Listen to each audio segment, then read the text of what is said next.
à ne regarder que l'aspect autoritaire. Mais ce matin, je veux considérer avec vous d'autres aspects du Père, d'autres facettes du Papa. Et c'est pourquoi le titre de notre méditation de ce matin est « Qu'est-ce qu'un papa ?» ou, si vous voulez, quels sont les qualificatifs d'un papa ou d'un vrai papa. Mes frères et mes sœurs, s'il est vrai que beaucoup de papas, de par leur comportement, de par leur attitude, donnent des raisons valables pour qu'on fasse la différence entre papa et maman, pour qu'on méprise même ce jour consacré au papa, la Bible, elle, semble ne pas aller dans ce sens. La Bible semble accorder la même importance tant au père qu'à la mère.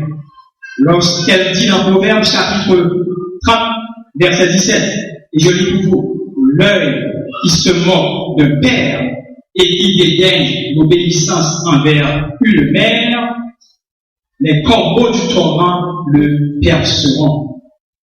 Elle poursuit en disant, au verset 22, au verset 24, écoute ton père, lui qui t'a engendré, et ne méprise pas ta mère quand elle est devenue vieille. Et au verset 25, nous lisons que ton père et ta mère se réjouissent. Dans aucun de ces versets, il n'est dit d'avoir une attitude envers la mère seulement. Donc, mes sœurs, les mamans, ce matin, vous qui êtes ici, il revient à vous de rehausser l'éclat de la fête des pères. Car la Bible a mis le père et la mère auprès des enfants pour leur total épanouissement. La Bible n'a pas mis la maman out le père. La Bible n'a pas mis le papa out la maman. La Bible a mis le père et la mère pour l'épanouissement total, complet des enfants. Paul, dans le texte que nous avons lu tantôt, déclare au verset 11, j'ai été pour chacun de vous ce qu'un père est pour ses enfants. Il va sans dire que, si Paul le dit, c'est que le père a sa place, a toute son importance dans la famille. Alors, qu'est-ce qu'un père doit être pour ses enfants? D'abord, le père doit être pour ses enfants un enseignant. Le rôle de tout enseignant, mes frères et mes sœurs, est de former. Donc, le père de famille a pour responsabilité d'enseigner, de former son enfant. Vu sous l'angle du père de famille, cette responsabilité est un tout. Elle est spirituelle, intellectuelle et émotionnelle.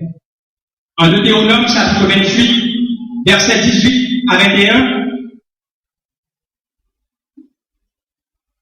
Dieu donne au père la responsabilité d'enseigner, d'instruire, de former les enfants en suivant la parole. Et cette responsabilité, elle ne peut être laissée à certaines institutions religieuses telles que l'Église ou l'école du dimanche. Nous avons tendance, surtout en Haïti, à penser ou à vouloir que l'école du dimanche et l'Église fassent votre boulot à votre place. Non. En tant que père, en tant que papa, nous devons instruire nos enfants dans la parole de Dieu chez nous. Et ce n'est pas seulement au culte de famille que nous devons faire preuve d'enseignants. Pour être valable et efficace, l'éducation doit se faire partout. La Bible dit, dans le Deutéronome 28, tu les enseigneras à tes enfants quand tu seras dans ta maison, quand tu seras en voyage, quand tu te coucheras et quand tu te lèveras.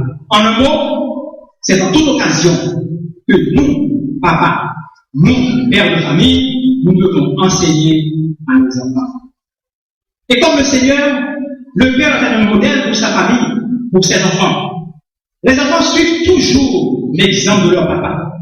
Et vous savez, la meilleure façon de les enseigner, les frères et les sœurs, et surtout papa, c'est de leur donner le bon exemple.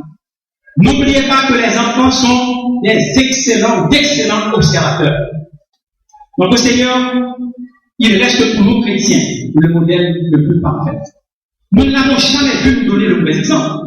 Au contraire, Christ nous donne l'exemple qu'il est un enseignant. Et nous le voyons chaque fois, à chaque fois, il édifie, il élève, il console, il exalte son Église. Ainsi devrions-nous être, papa, des exemples pour nos enfants. Le Père est non seulement un enseignant pour ses enfants, mais il doit être aussi un leader, un chef, une autorité. Et là, je comprends lorsque, assez souvent, on prend le Père comme quelqu'un qui dirige, qui corrige, qui a de l'autorité, qui exerce son autorité. La première idée, effectivement, qui vient à l'esprit, quand on parle de papa, c'est quelqu'un qui établit les règles, c'est quelqu'un qui corrige. Mais oui, les enfants ont besoin d'être corrigés. Les enfants ont besoin d'être disciplinés. Pour devenir les adultes responsables, ils ont besoin de discipline. Certaines fois, dommage, certains papas croient que la discipline, l'autorité suppose traitement sévère, suppose des menaces, suppose des propos blessants. Or, dans la Bible, la discipline parentale n'est pas associée à la dureté. Au contraire, elle est associée à l'amour, à l'exemple de Dieu, selon Hébreux chapitre 12. Le père, en tant que patriarche de son foyer, a la grande responsabilité de jouer son rôle de dirigeant vis-à-vis de ses enfants. Il a le devoir de contribuer à créer un foyer où l'Esprit Saint puisse demeurer. Il doit participer activement à l'établissement des règles et de la discipline familiale. Et ces règles doivent être établies sur le Seigneur. Au psaume 127, nous lisons « Si l'Éternel ne bâtit la maison ». Cela veut dire que le père de famille, il doit savoir que le foyer doit se reposer sur l'Éternel. Sinon, ce sera comme un château de cartes. Et n'importe quoi, n'importe quel vent peut le détruire. Papa, vous devez marquer le cœur de vos enfants quand ils sont petits. En étant leader, en étant l'autorité de la famille, papa, vous devez être à l'écoute de vos enfants.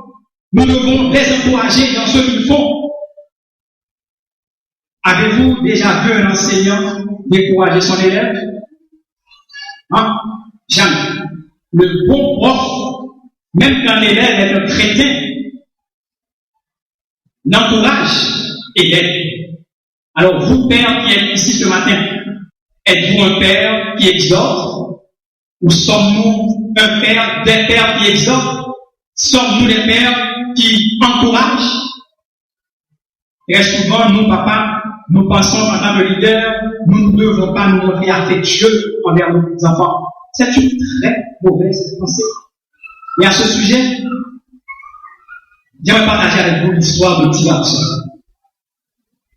Ce petit garçon, il est resté au seuil de sa maison, la maison maternelle, très tard. Un enfant de 8 ans. Il attendait son papa qui rentrait de son travail. Et quand il l'a vu venir, il a accouru pour sauter sur les épaules de son papa. Il a laissé sur le père se déshabiller, prendre sa douche, prendre sa nourriture. Et il a appelé son papa pour lui dire « Papa, combien gagnes-tu par jour ?» Le papa n'a pas voulu répondre. Il a insisté, disant « Papa, s'il te plaît, dis-moi combien tu gagnes par jour. » Et après maintes hésitations, le papa lui dit « Je gagne 12 $ par jour. » Et il est allé. Il est retourné, il a dit « Papa, tu es sûr que tu gagnes 12 $ par jour? » Papa a dit « Oui, je gagne 12 $ par jour. Est-ce que tu peux me donner 6 $, s'il te plaît? » le papa de lui dire, mais qu'est-ce que tu vas faire avec $6?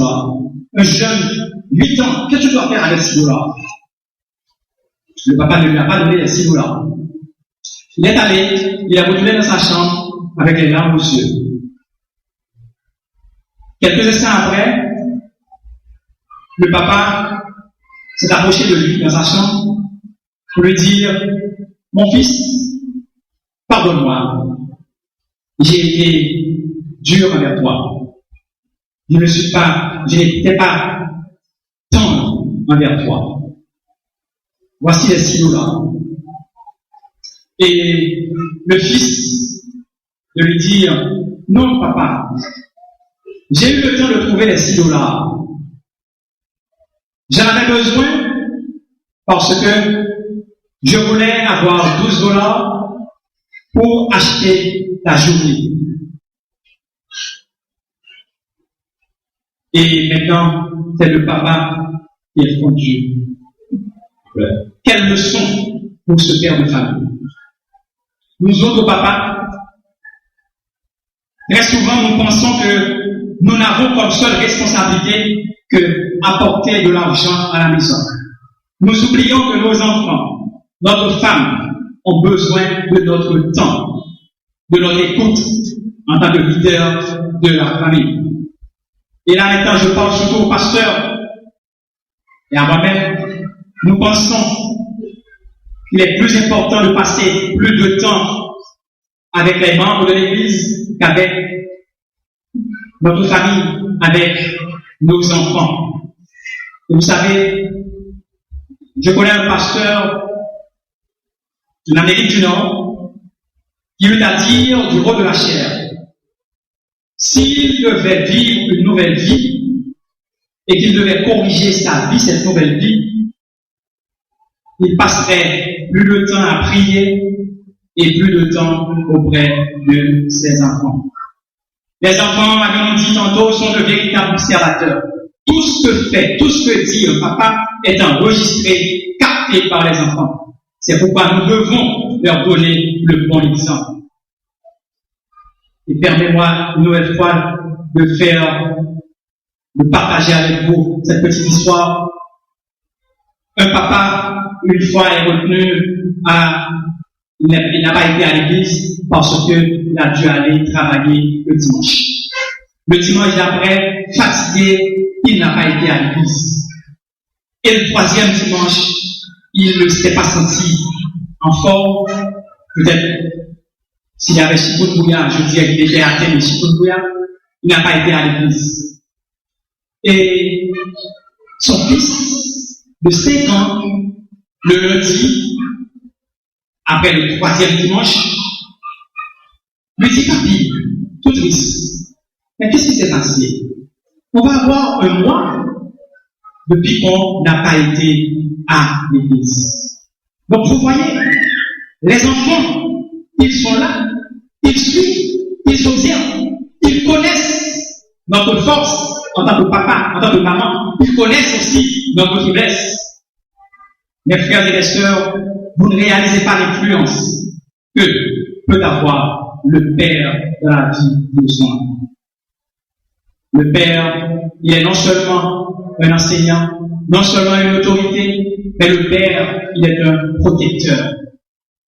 Dans l'Antiquité, grâce à sa force physique, le père protégeait ses enfants, protégeait sa famille contre les agressions extérieures. L'homme du 21e siècle sera de plus en plus appelé à assurer, en plus, une sécurité émotive, non seulement pour ses enfants, mais aussi pour sa femme. Et c'est d'ailleurs l'une des responsabilités, l'une des principales demandes de la femme moderne, la sécurité, la protection. Papa, les enfants ont besoin d'être protégés des mauvaises influences, protégés des mauvaises fréquentations, des fréquentations susceptibles de nuire à leur épanouissement. Vous ne pouvez pas être l'autorité de votre famille si vous ne protégez pas vos enfants. Tout comme le Père Céleste vous protège, vous avez pour devoir, vous avez pour responsabilité, père de famille, de protéger vos enfants. Et les enfants doivent sentir cette protection.